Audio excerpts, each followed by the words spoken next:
Welcome into another edition of the Patriots Drive podcast. Today, we're going to be talking about draft grades. We officially have the full Patriots draft class, unrestricted or undrafted free agents. We've sat on it for a little bit over a week, so now we have some grades coming at you for every pick, an overall grade of what we thought the Patriots did in the 2025 NFL draft. So make sure you guys like, subscribe, comment down below your thoughts on the draft, what you would grade it as a whole. And without further ado, let's jump right into the video.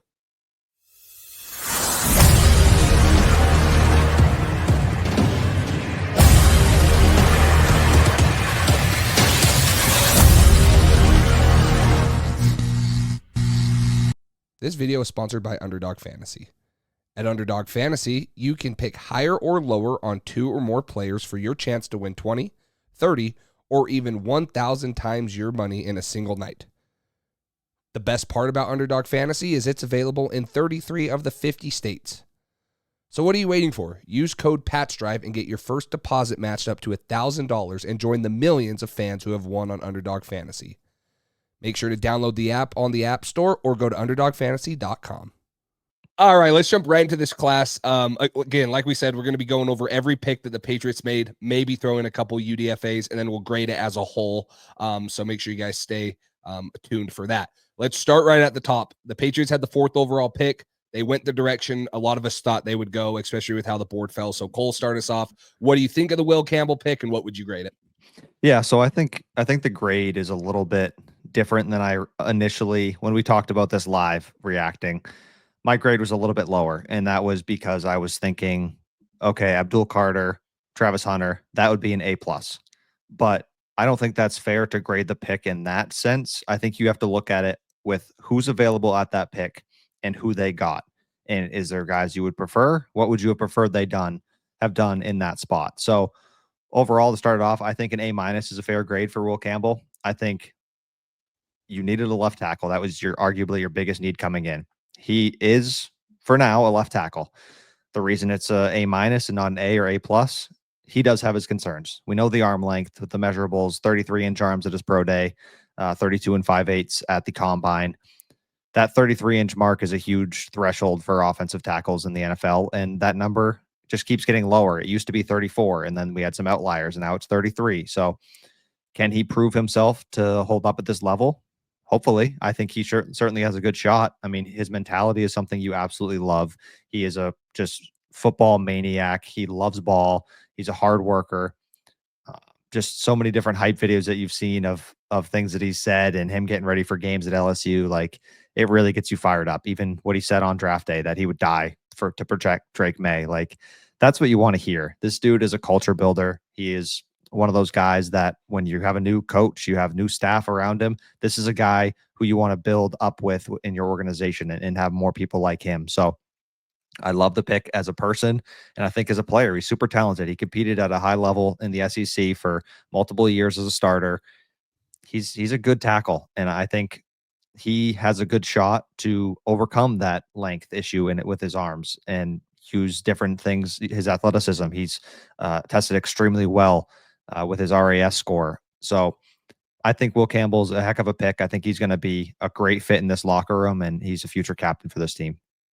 Yeah, I also gave it an A- because, like you said, I think an A or an A+ would have been like Joe Alt type prospect there. Yeah. I do love Will Campbell. He was my number 1 graded offensive lineman in general, interior or offensive tackle. Now, I wish his arm length was 33.5 or whatever, but everyone wanted the Patriots to sign a Larrick Jackson in the offseason. He had 32.5-inch arm length, and I get it. He's done it at the NFL level, but Will Campbell's also done it against some of the best pass rushers in the SEC at the highest level of football, playing at one of the best programs too. Like you mentioned, I love the attitude. I love the personality of this guy. I think he's going to be a fan favorite just by how hard he works, the things he says. In his interviews, he already sounds like a pro. Like, he handles them so well. He's going to be kind of the staple for the first draft class of Mike Vrabel. I think that he's kind of the guy that everyone's going to look at. I do think that the arm length can be a little bit of a concern, but he's played with it for 3 years and been very good. He started as a true freshman at LSU and had no concerns there. So I like the pick. It was the biggest need, the offensive line. I think we could have easily have gone another position there, but everyone would have been like, well, we didn't address the offensive line. They did it. There's no excuse. Start him at left tackle, let him fail there, and then move him accordingly if need be. I don't think that it will be, but we'll see. At worst case scenario, he's going to be a very good, if not an all-pro guard. And yeah, we'll talk about that if it does happen. Was it worth it at the 4th overall pick? But at worst case scenario, I see that being his floor as if he bumps in. But moving on to Travion Henderson, running back out of Ohio State. He was taken with the 38th overall pick in the 2nd round. I gave this one a B+. Now, I want to preface this. I don't think I'm grading the player. I'm grading the pick because I didn't think they'd go running back this early. I had Travion Henderson as my 3rd rated running back. He was 40th on my big board, so right around the range I thought he would go. I don't hate the player. I actually really like Travion Henderson. He's the best pass protector in the running back class. He's going to add something in the receiving game. He split carries with Quinshad Judkins at Ohio State, and so his stats are a little bit down, but that's because they had a 2-headed monster there. And he has what I think is one of 2 guys in this class, home run speed. He breaks away from guys. He doesn't get caught from behind. He's super explosive. And so I think he's going to add an element to this offense. And again, I think that the Patriots really liked him because on 3rd downs, if he's not in the pass game route or whatever, he can add value blocking. And I think that's something we haven't seen with Ramondre Stevenson necessarily. So I really like that part about him. I gave it a B+ just because there were a little bit other positions that maybe I would have liked to have target, but I love Travion Henderson as a player. I think he's going to be really fun in this offense and think eventually he will be taking over Ramondre's running back number 1 spot and could be maybe a top 10 running back in the NFL, maybe even top 8. Yeah, I was kind of bouncing between B+ and A-, so I'll go A- just to be different. And initially it was a B+ for me as well. I think the picks kind of grow on you as you kind of look more into it and think about it. And it helps when you get the big picture of the draft. We were frustrated initially with the pick because we were like, Luther Burden's right there. He got picked right after and went to the Bears. We were like, we need a receiver more than a running back, add him to the room. But then you look at it, and we'll get to this in a minute, 3rd round pick as a wide receiver, that kind of shapes the picture a little bit. So yeah, Henderson is a guy who, like you mentioned, one of the best college pass blockers at the running back position that we've seen in a while. Averaged 11.1 yards per catch in college. He was also there was only 3 NFL players, ball carriers, who reached over 22 miles an hour last year. And then Travion Henderson also did that in college. So he's explosive. He's been compared to like a Jahmyr Gibbs type, a Breece Hall type. And Jahmyr Gibbs, funny enough, was one of those ball carriers reaching over 22 miles an hour. So ran a 4.43 40. Just a really solid player overall. I think he can do a lot of things. Everybody kind of talks about him being the James White role to start and being that 3rd down back, but I think he can do a lot more than that. He's just a good change of pace, like you said, with Ramondre. I think he creates explosive plays with that speed and burst. I think he reads holes well. I think he's going to be a really good addition to this offense. And even if he starts out as that 3rd down back or that guy, I think his pass blocking ability and his receiving ability is going to be a big asset to this offense. And even though he has room to work in the receiving game, I think that he's got all the tools necessary to be a really good 3rd down back and then build his role as he continues to grow. This is another guy that I think will be a tone setter too, just pass protection, locker room guy, won a national championship at Ohio State. So really like that pick. I agree with you. I think it is growing on me, but I couldn't give it an A just because I felt like there were other spots. But I do love the player, and I'm very excited for him. Very excited. Yep. Moving on to the 3rd round, you hit on it. 69th overall, the Patriots took wide receiver Kyle Williams out of Washington State. This is a guy that was shooting up draft boards. He ended up in my wide receiver 11. What I love about him is he is so good yard after the catch wise, such a good separator in this class. He had a 4.4 40 when he ran it at the combine. Also did really good at the Senior Bowl. So this is a guy that I think was maybe a little bit under the radar. Like, I'm not saying that a lot of Patriots fans didn't want him, but I think maybe he was one that within the last month of the draft shot up there. But this is a guy that had almost 1,200 yards, 14 touchdowns. He had 590 yards after the catch, which was 4th. He also is really good with his feet, winning. Some people have said he's the best separator in this class. I could see it. I think there's a couple other guys that naturally do it also, but he is so dynamic. Once he gets the ball in his hand, he's going to be used in a lot of different ways down the field in the screen game. The couple things that I do worry about, I think he's got a little bit of a lighter frame, and he has had 21 drops in 5 seasons of college football. But man, you just added a guy who some people had ranked in their top 5 at receivers, and you got him in the 3rd round at 69th overall. And a lot of people were also saying that this guy interviewed so well. He was such a character guy. Everyone fell in love with him. So I'm really excited for him too. Hopefully he makes an early impact. We've had a little bit of a hard time drafting receivers in the 2nd or 3rd round in the past, 5 drafts or whatever, honestly, for a while. But I really like what he's going to bring to this table, and maybe hopefully a little bit more separation created by him than some of the other guys that they've taken. Yeah, this is going to be an A for me. This is probably the most excited I've been for a receiver in recent years. Polk, I mean, I kind of learned to like some of the things, but I never felt like he was going to ever be a wide receiver 1 type guy. And taking a guy in the 3rd round, that's high expectations. But I certainly think he has some real ability to make a big impact on this team. And I think Stephon Diggs is a guy that he had mentioned he watched a lot growing up, and some people say their games are a little bit similar. He averaged 8.4 yards after the catch per reception last year, which is incredible. That's one of his best abilities. It's just yards after the catch. Playmakers, get the ball in his hand, let him make plays. Also, his when he gets a free release off the line, good luck. Like, there's that famous clip of him cooking Travis Hunter one-on-one for a long touchdown. He's a big play machine. He's explosive, speedy. Yeah, a great separator. All the things that you like to see in a receiver. Like you said, the only knock is his frame. Probably not going to be 100 catch guy necessarily if you're concerned about that frame, but maybe he ends up building that frame a little bit and turning into one of those guys. But I just think he's a guy who can make plays for you. He's explosive, and certainly excited to add him to this offense with pairing with a guy like Stephon Diggs and Pop Douglas. Yeah. I don't think I said my grade. I also gave this one an A. Let's move on to Jared Wilson, our 2nd, 3rd round pick. They actually traded down to get this one. This one's an A+ for me, and there's 2 reasons why. I think he's the best true center in this class. I had him at 61 on my final 100 big board, and we got him at 95. I would have been totally fine if they took him at 77. If you guys were in the live stream when we were going there, I was like, hey, this is a guy that's in play for 77. They end up trading down twice, and they still got him at 95th overall. I think that he is eventually the starting center, Garrett Bradbury's replacement, but I think he has the ability to be the left guard this year. So you could be rolling out Will Campbell, Jared Wilson, Garrett Bradbury, Michael Winu, and Morgan Moses. So I love this pick. Super athletic guy. He has a big, long wingspan. He has 80-inch wingspan, even though he has shorter arms. So that tells you he has broader shoulders.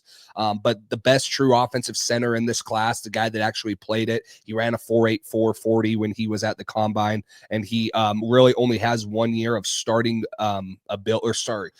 film at Georgia. So that's a little bit of a knock. But also, I think that some of his best football is ahead of him. And Doug Marrone could also mold him into something very special with the athletic ability he does have. So A+ for me on Jared Wilson. Yeah, 9.84 relative athletic score at the combine. He's an athlete, and I'm going to give this one an A. I just think, like you mentioned, all the things, the value there. I like what they did maneuvering the board, trading down twice to grab this guy. They were thinking about taking him at the previous picks, still traded down, got more assets, and took the same player they would have taken earlier. So love that. I think the Patriots knew the board a lot better this year than they did last year. Yes. They just seemed to navigate things a lot better to find their guys that they liked. I still wish they were a little more aggressive, but you can't really argue with the results that they ended up with at the end of the day. I like it. Center was a sneaky need, and I honestly wouldn't be surprised if he ends up starting at some point this season. I think that a lot of Vikings fans weren't super high on Bradbury in general. So getting the best center in the draft at this spot, he's got potential. I don't know necessarily if he will end up playing guard or not, but it's good to have the versatility a little bit to think that, okay, if we need him, maybe he can play some left guard. But I do think there's enough guys in that room already where one of them will probably start, and Wilson will be the backup center to start the year probably. But I would not be surprised at all if he ends up starting by the end of the year. Easily has the opportunity to, because Bradbury, I believe, has a way out of his contract, or it's a club option in after this year. So yes, although he has a longer like he has a 2-year deal. It could be ended after this year. So Yeah. moving on, this one's going to be a little bit lower. And again, I don't want to say that it's because of the player. It's because of maybe where I thought they could have gone. And then again, I do think it is a little bit of a reach. I gave it a B-. Craig Woodson, 106th overall. I do believe this guy has the potential to be the starting free safety for the Patriots. Now, I thought free safety was a sneaky need. There was a time where I was like, hey, Xavier Watts was falling. I would love for them to take him. They end up going with Craig Woodson, probably a little bit higher than what I would have thought he would have went. The player's really good. He's super fluid. He's super athletic. He moves well when he's in the post. He can get to multiple balls, whether he's in the middle of the field, can get to the past the hash, even to the numbers. Really good tackler, plays downhill towards the line of scrimmage. So again, I thought safety was a need. I didn't know that it would be at 106, and I definitely didn't know it would be Craig Woodson. Not knocking the player, but maybe again knocking where they went with it, who they drafted here. But I do think eventually that he has the potential to be the starting free safety, and it was a sneaky need for the Patriots, kind of like center. Yeah, I'm going to give it a C+. I just think value-wise, this guy, I believe Dane Brugler had him as a 5th or 6th round grade, and you get him early in the 4th. Just not great value. I know other people were higher on him. Some other people were higher on him. I believe Daniel Jeremiah had him around this area as a 4th round grade. But majority of consensus boards had him somewhere closer to the 200 range, 150 to 200, and he went 106 here. So just the value, like you said, not necessarily the player, has potential to be that guy. It definitely was a sneaky need. We haven't had a really true deep center fielder safety since DMAC, and that was something that was critical to the Patriots defenses when Bill was here. Even Vrabel has been a guy who safeties have been an important part of his defense in the past with Kevin Byard and those guys. So I definitely think it's a need. We'll see if he develops into play that starting free safety role. But definitely best as a zone guy, 4.45 40-yard dash, and a solid tackler. So definitely fills a need, and we'll see if he can develop into being that starter. These next 2 picks are where I get really excited because I feel like every year the Ravens, the Eagles, they're really good at finding the guys that fall in the draft. And I think the Patriots with these next 2 picks did exactly that. Joshua Farmer starting off, defensive tackle out of Florida State at 137th overall. Love this. I thought this guy was a top 100 player in this class. He falls to 137. He is immediately going to be in the rotation with Christian Barmore and Milton Williams. Okay. I thought that they could have used another D tackle, also a depth piece. And this is exactly what they got with him. Broad, thick shoulders, super strong hands. He's actually really explosive. He can get through gaps super easily. Good bend that can cause disruption in the passing game too. This is an immediate guy that's in the rotation, and you got him in the 5th round at 137th overall. I give it an A. Like, this is an easy A for me. Maybe not an A+ because, there were, I don't want to say that there were guys on the board that I wanted more than him, but an A+ would be very hard to get in the 5th round, especially not knowing. But this is about as good as it gets, finding value in the 5th round, especially with where he fell and what the board was looking like right now. So A for Joshua Farmer at 137th overall. Yeah, I'm gonna agree with you there. Give it an A. 35-inch arms, a guy who is very toolsy. There's a lot to work with there for the D line. And I just think adding him to that room is going to be awesome. He's got a couple good guys to learn ahead of him to kind of help mold him, and a new defensive line coach as the DC, Terrell Williams, to kind of work with him there and try to get him into the player he could become, because he certainly has all the tools to become a really good interior defensive lineman. So A for me as well. Just the value is great, and adding him as depth to that room, because Barmore is a question mark. He's participating in things, but he still is a question mark. So I think it's a great spot there. If a guy has fallen down the board that much and he has that much talent, pick him up, add him to that room, and this defensive line is going to be much more exciting, along with another addition here coming up next. Yeah, at 146th overall, LSU's Braden Swinson, edge rusher. This is a guy that's 68th on my big board. So the Patriots got my 60th, 61st, and 68th best player. And this is the biggest value, in my opinion. We got him at 146. I had him at 68. This is a guy that had a 22.1% pass rush win percentage. That was 6th amongst college edge rushers, 8.5 sacks. He's only 255 pounds right now, but he has 33 and 3/8 inch arms. He can definitely carry more upper body strength to get to that size. I think he fell a little bit because he's really only had 1 year of production and he can get pushed around in the run game. But this is a guy that, hey, you're taking a 5th round pick. At minimum, right now, year 1, he's a pass rush specialist, and the Patriots need that. They got Harold Landry, who can be good in the run. They needed a high upside pass rusher, and Braden Swinson is a guy that just continued to fall and fall and fall. And in previous classes, maybe the Patriots would have passed on a guy like this, but now Mike Vrabel, Elliott Wolf, they say, hey, we got to take this guy at 146 overall. So I gave this one an A+. I know I said it's hard for 5th round, but when I had him at 68th on my big board and he falls almost 80 spots down, that's an easy A+ for me. And I do think that this guy is going to have the ability to be a 6, 7, 8 sack guy this year and potentially develop into more. Yeah, I almost gave this an A+ as well. I'm going to give it an A just because part of the concerns with Swinson here was the off the field stuff, and I technically on the field, I guess, if he was fighting with coaches, but he was disciplined for getting into an altercation or disagreement with some of the coaching staff, and he was suspended for 1/4 of a game. It wasn't anything crazy, but just something to keep in mind. But a ton of talent, had 60 total pressures, 8.5 sacks last year. 23-year-old, he's a stud, and him falling down this far in the board was shocking to me. He's not your typical, just like Josh Uche, speed rusher. He's kind of a speed to power guy. He's a little bit bigger, but still has that pure pass rusher ability, while I think having some of the size to hold up better in the run game than some of those guys who filled the role in the past, like Uche, where he was just pin the ears back and go try to get the passer. I think there's more to this guy than just that. So I'm going to give Swinson here an A. Yeah. Moving on to kicker. I thought that this is one that a lot of Patriots fans had their eyes on. They thought that this was going to be a pick for them because they have one kicker on roster, if I believe, right? One. And yeah, at the moment. Yeah, and it's not like one of the ones that you would expect them to go into the season feeling comfortable with. So they end up getting one of the best kickers. Some people have said he's the best. I think there were a couple other ones too, and kickers are really hard to evaluate, but they get Andres Boralis, the kicker out of Miami, at 182nd overall. He had an 86% career field goal make percentage. He has one of the strongest legs in the class, consistently was hitting 50 plus, even 60 yarders.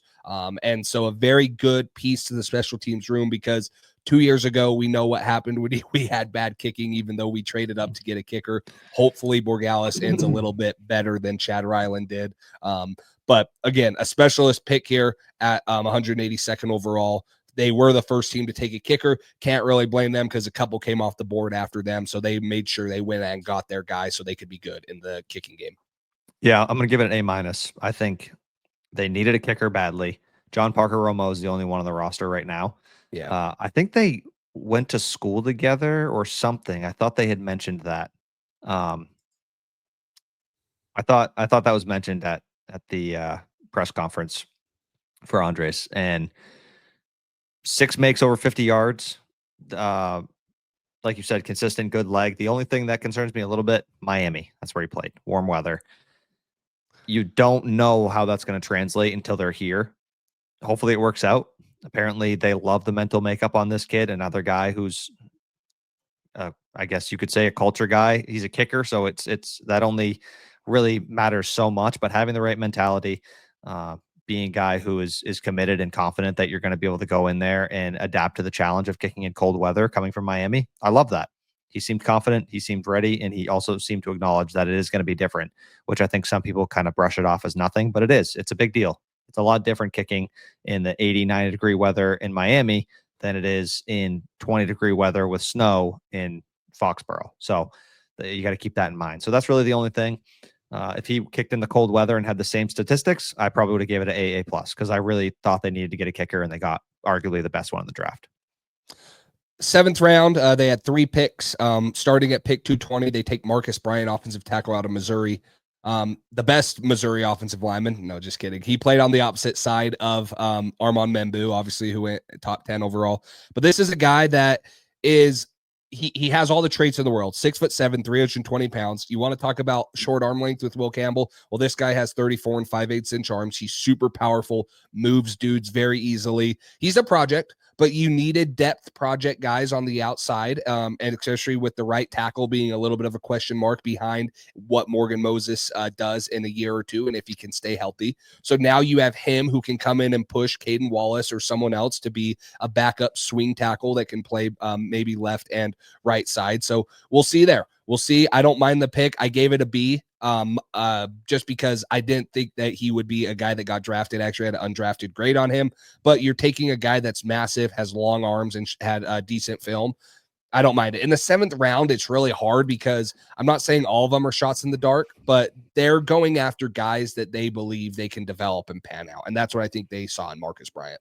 Yeah, I'm going to give it a B plus. I just think in the 7th round, taking an offensive tackle with all the size and measurables you want, also with an 8.96 relative athletic score, I think that's great. A guy who has athleticism and all the typical size that you want, and also was good enough to stick at left tackle at Missouri, even though there was competition there, and a top 10 pick played right tackle there. So I think that's one thing to keep in mind. I think it's fine to take a guy with all the tools and measurables in the 7th round, and if he doesn't pan out, he doesn't pan out. But guess what? That I think is a better shot. It's less of a shot in the dark than some of these other dice rolls that you might have late in the draft. I think getting a guy with that, if you can coach him up, fix some of his things that need to be fixed, I think it's a guy who could potentially pan out. So I don't dislike the pick. I think it was solid. We'll make it quick. The last couple ones. 251. The Patriots take Julian Ashby, long snapper out of Vanderbilt. I gave this one a B. Now again, I'm not grading it knowing that they cut Joe Cardona, right? I'm grading it as what it was. Now, obviously, they move on from Joe Cardona.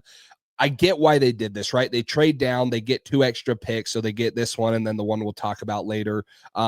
And there was supposedly reports that this guy was going to have a bidding war in the undrafted free agent market. So the Patriots said, hey, this is the best long snapper in the class. We're just going to take him at 251 and not have to, give him a bunch of money as an undrafted free agent and risk someone else outbidding us. So they take him there, gave it a B. Long snapper is very important. 2 specialists in this class trying to rebuild that identity. And last year they were pretty good on special teams compared to what they were in 2023. So hopefully they can continue that going because Joe Cardona was a staple for the Patriots. Does suck to see him go, but trying to get a little bit younger there, get a guy that can maybe be the next great one.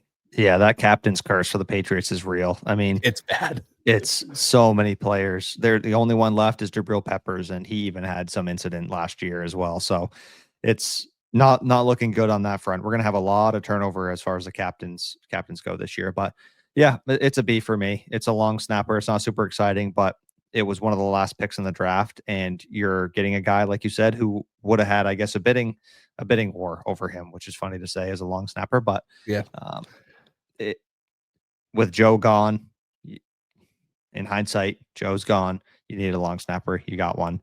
Not super exciting. I think there was a couple other guys still left on the board who I would have maybe grabbed, who ended up going undrafted and signing elsewhere. So it is what it is. But you got the guy. You wanted him in undrafted free agency, and you got him. You got him here. So last one. Patriots get Mr. Irrelevant, pick 257. Kind of cool to have that. Kobe Minor, cornerback out of Memphis.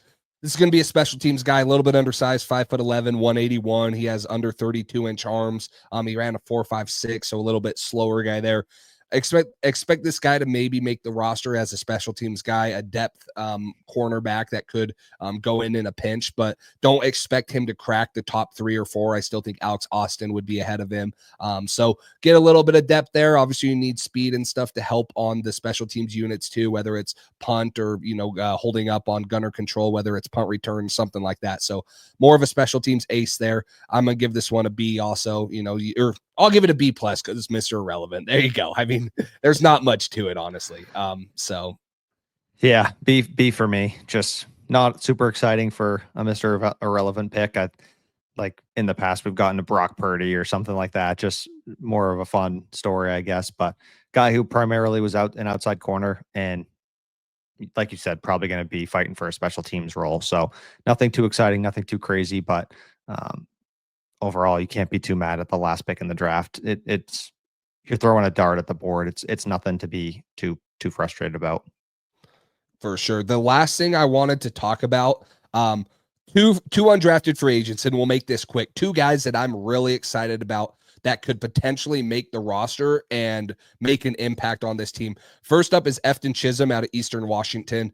Both of them are Big Sky guys. I got to shout them out. I really like Efton Chisholm. This is a guy who comes from the same school as Kendrick Bourne and Cooper Kupp. That doesn't mean anything, but this guy had 1,300 receiving yards, 13 touchdowns. He only has 11 drops in 5 years of college football. He has a little bit of special teams value. This guy was a unanimous first-team All-American at the FCS level. This is your prototypical slot. You talk about a guy, and if you guys want to go watch East-West Shrine Bowl stuff, go watch it on Efton Chisholm. He dominated. No one could guard him. Super quick in and out of his breaks. This is the role that Josh McDaniels is looking for. Now, I'm not saying he's going to overtake Demario Douglas, but I think he has a legitimate chance with his return ability and stuff that he's shown at the college level to make the roster and potentially be a rotational receiver. And the last guy is one that the Patriots paid a ton of money for, $175,000 guaranteed. He was one of the highest sought after UDFAs, according to reports, was Land Larson out of UC Davis. This is the pass catching running back. This is the guy that can do it all. He can run super hard. He can catch out of the backfield. Super athletic. There's clips of him hurdling guys. He ran a 4.57, 5'10 and a half. So a little bit a smaller back and not quite as fast. You know, he doesn't have Travion Henderson breakaway speed, but if you guys want to watch fun highlight videos at the FCS level and see what it's supposed to look like for guys at a lower level to dominate, go watch Land Larson and Efton Chisholm. I think they have a chance to make the 53-man roster just with how Josh McDaniels wants to operate his offense and having more weapons for Drake May because there really is not that number one guy. Hopefully someone breaks out. Travion Henderson comes into, you know, his mold as a rookie, or Kyle Williams, or, you know, some of these guys break out. Diggs comes back to his old form. But right now, I think the more the merrier. And so we'll see if they keep some of these guys on 53-man. Yeah, they signed a lot of undrafted free agents. I think like 11 or something like that. Yeah. So a couple guys to keep an eye on and look out for and see if they end up making the roster. But what would you give your grade overall on the draft? I gave it an A. I gave it an A. Okay. There were two. Sorry, I did my other podcast the other day with my full draft grades for every team. I gave 3 teams an A. So I gave the Patriots, the Eagles, and the Giants an A. And then I gave the Ravens an A+ just because they got Mike Green and Malachi Starks for ridiculous value. So I have them as a top 4 class. And that's not being a optimistic Patriots fan and stuff. Like, I really like these players. If I was not a fan of the Patriots, it would be hard for me to give them anything other than an A. Like, it was one of the best draft classes. I truly believe that. A little bit more exciting players than the last couple years. You know, when you look back at it, I think we thought Jalen Polk was a little bit of a reach last year, right? But we were excited because it was a receiver. Kyle Williams at 69, great value. So love some of the picks that they did there. And then especially with Joshua Farmer, Braden Swinson in the 5th round, it's hard to, or the 4th round, it's hard to look past those because those guys are going to be freaking good. Day 3 picks right there. Yeah, I'd give it an A-. I just think that this was probably the most consensus draft the Patriots have had in a while. I don't remember them ever ending up in the top 5 for draft grades. And a lot of people loved this draft, like a lot. Everywhere I've seen, I haven't found anybody who hated the Patriots draft or thought it was awful. Like, there's obviously picks that some people will disagree with, but really there wasn't many reaches or veering off consensus, and they got a lot of steals in a lot of people's eyes. And I think Swinson was like the steal of the draft for a decent amount of people who graded the draft. So I think overall they did a good job. I think they addressed a lot of their needs without reaching too much. And I think that's really important. You know, like, you want to get best player available. That's how you help get talent on your team and build a roster, not by reaching for a position in need. And I think they kind of walked the line there well, where they got Will Campbell. He was one of the best players available.